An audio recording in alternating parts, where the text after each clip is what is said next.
Rap Matubang, balik tayo sa'yo. Alam ba yung pinagagawa ng tatay mo? Bakit ang inaatupag pag pambuboso? Binubusuhan yung mga ano mo. Tapos ikaw naman ang tagakuha ng mga dalagang mamanyakin ng tatay mo? Anak ka ng tatay mo, Bal Santos? Manyakis ka palang, hinayupa ka? Kundi ka ba naman isang manyakis at kalahati? Yo! Magandang araw, magandang gabi mga kalingap! At muli, magbabalik na naman si Papa Shider upang magatid na naman ng kakaibang news balita sa inyo mga kalingap. For today's video guys, Lolo Pedring tinawag na bugaw at manyakis daw si Kuya Bal. Grabe naman itong matanda na mukhang galigo na to, na mukhang aso. Ang dami mong sinasabi tungkol sa kalingap. Nagpapapansin ka lang para tumami ang iyong subscriber dahil nasa 4,000 subscriber ka pa lang. Hindi na dadami yung subscriber mo dahil napakasama ng ugali mo. Yan ang tandaan mo, Federico Santos. Yes, panoorin natin guys, at kung bago ka pa lamang sa ating YouTube channel mga kalingap, please like and subscribe na rin po at pakipindot na rin po ang notification bell button para updated po kayo sa mga ilalabas natin reaction video mga kalingap. At huwag pong kalimutan suportahan sila Kuya Bal Santos Matubang, Ate Eda Vlogs, Kalingap Rap, Kalingap Team at Kalingap Reactor guys. At huwag na natin patagalin to, nang gigigil ako talaga dito sa matanda na to. Let's go! Alam ba yung pinagagawa ng tatay mo? Hindi yata kayo nagkakakita-kita dyan. Hindi yata kayo nagkakaalaman kung ano pinagagawa ng tatay mo. O yung tatay mo, binubusuhan yung mga beneficiary mo. Kaya ako sa'yo, Rap Matubang, tigil-tigilan mo na yung pagbubugaw mo sa mga sino naman yung bago mong ibinubugaw ngayon? Anak kayo ng tatay nyo, nag-aaral yan, nursing yata ang kinukuha niya. Alam ko nursing yan eh. At alam ko rin ang tungkol kay kay niya. Tapos ilalab team mo. Guwapo pa ng kalab team ha. May kotse ha. Tutuksuin nyo na naman yan. At pagkatapos kakaipit-ipit na naman ang daddy niyan.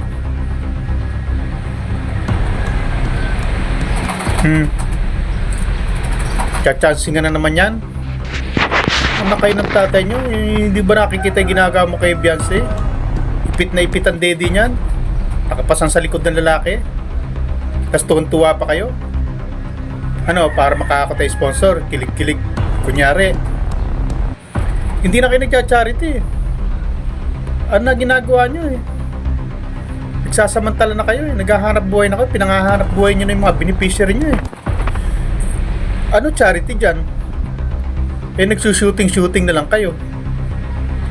Paano magiging charity yan? At sasabihin nyo, kaya kayo naglalab yun kasi para may pera. Para magkaroon ng revenue, para ipantulong. Sino pa ba tinutulungan nyo? Di sila rin. Yung ipinangahanap buhay nyo, yun din ang tinutulungan nyo. Ewan ko sa inyo. Kung naghahanap buhay kayo dyan, ginagamit niya, sabihin nyo para makaipon ng revenue. Kanino ba napupunta yung perang kinikita sa shooting nyo? Di ba sa beneficiary nyo lang na kung sino yung pinagkakakitaan nyo? Halimbawa si Beyonce. Yung kita nyo, kay Beyonce lang din napupunta.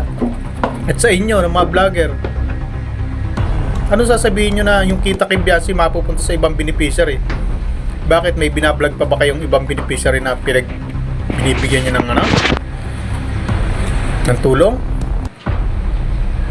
Huwag nyong paglolokohin mga viewers nyo. At yung tatay mo, ano pinagagawa? Ang dami-dami ng beneficiary. Ang dami-dami niyang pwedeng puntahan. Ang dami-dami mahirap sa diet. Bakit ang inaatupag pag pambuboso?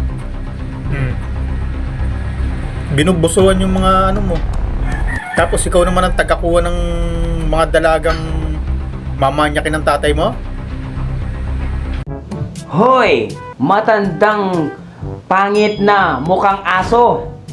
Wala kang pakialam sa channel nila dahil channel nila yon. Pakialaman mo yung channel mong mababa ang subscriber. Puro mo tinitira ang Kalingap. Gusto mo lang magpapansin sa Kalingap dahil gusto mong umangat ng napakabilis. Hulul! Hindi ka hahangat dahil sa pinaggagawa mo, dahil sa mga sinasabi mo. Yung magiging subscriber mo, yung mga katulad mong basher sa Kalingap. Yun ang magiging subscriber mo. Tandaan mo yan. Napakapangit mo na at napakabawo mo pa siguro. Paano mo na sabing manyakis si Kalingap Bal Santos Matubang? May ebidensya ka bang ng manyak siya? Dapat itong gagamitin na ebidensya para makulong na ito ng matanda na to kasi bawal po yan yung itong sinabi niyang ito ito po dapat ang gamitin ni Kuya Bal Santos Matubang para po makulong na po itong taong to. Sinisira niya yung Kalingap. Panoorin natin guys, meron pa siyang sinabi na hindi kaya-aya yung bibig niya, sobrang baho ng bibig niya. Mabalahura talaga itong matanda na amoy lupa na to. Anak ka ng tatay mo, Bal Santos, manyakis ka palang, hinayupa ka. Kung di ka ba naman isang manyakis at kalahati, magseset ka ng camera, puro dalaga yung nandyan.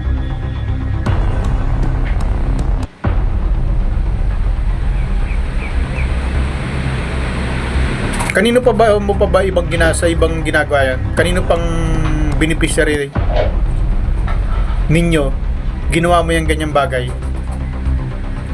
Kaya siguro yung iba hindi mo na iba-vlog no? Ang dami mo kayang estudyanteng ang dami mo kayang beneficiary doon sa yung nagtinda ng puto, yung kakanin doon sa Meriles. Hindi ko nakikita pinupuntahan mo yun. Siguro ayaw na magpa-vlog. Ito baka lang baka minanyak mo rin yun. Ang dami-dami mo kayong beneficiary na hindi ko nakikita na pinupuntahan mo. Hindi mo kayang i-vlog dahil walang sponsor o ayaw na magpa-vlog kasi minamanyak mo. Tanong lang. Hindi kita inaakusahan At kung sa palagay mo inaakusahan ka, di magdemanda ka. Tagal yung magdemanda. Kakainip. Hiyabang niya. Kala niyo tatakot ako sa demanda nyo. Masabi ko sa'yo, baka tigbak na tayo pareho. Yung kaso natin wala pa nagpa-prosper. Payabangan ka, manyakis ka. Ano tawag mo sa namboboso? Di ba manyak? Na ikaw, Rap Matubang, kuha ka pa ng mga beneficiary. Nagtataka ako bukod sa tangi sa dait, ang daming may hirap na maganda. Ang gaganda ng mga bata, puro may hirap, puro hikahos. Gusto nyong tulungan. Nakakarating pa kayo ng Sorsogon. Kung saan sa parte ng Bicol kayo nakakarating. Karating kayo Naga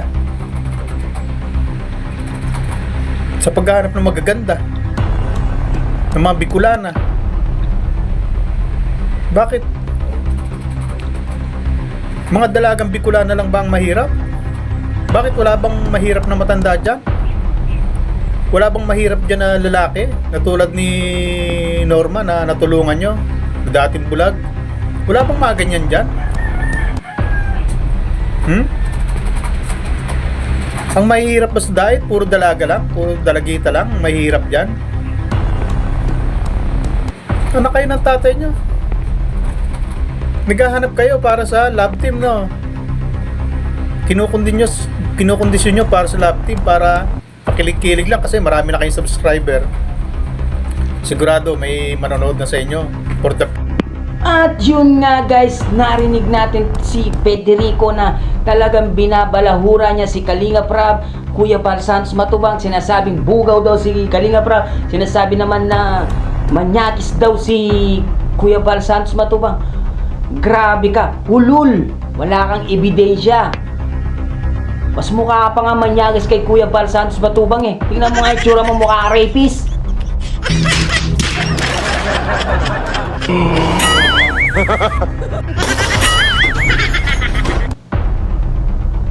Di ka lang mukha rapist, mukha ka pang magnanakaw. Di ka lang mukha magnanakaw eh. Mukha ka pang snatcher sa Kayapo eh. They don't get lucky.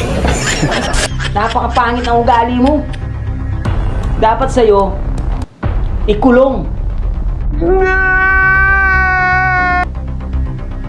Ikulong ka. Ikaw yung panira, ikaw yung sira sa lipunan ng Kalinga. Wala kang ambag sa Pilipinas. Dapat sa'yo, ibaon na lang sa limot. Kapal ng mukha mo. Ang baho ng ugali mo. Simbaho ng pagkatao mo. Hindi ka nababagay dito sa social media. Tandaan mo yan. Kung ako lang sa buong Kalingap sumusuporta, mamas report ko yung channel mo eh. Pag minas report yung channel mo, tatanggalin yan. Wala ka na sasahurin. Oh, magsalita ngayon. Federico Santo, umayos ka. Wala kang ebidensyang nagmamanyak si Kalingap Bal Santos at nagbubugaw si Kalingap Rab. Wala kang ebidensya. Pag nalaman ito ng Kalingap, gagamiting ebidensya yan para sa'yo. Sigurado dito siguro ay matutuluyan ka na ng gusto. Dito ka na bubulok sa bilangguan. Pag ito yung ginamit nilang ebidensya para sa'yo, siguradong sigurado dadamputin ka ng CID. Alam mo ba yung CID? Ha?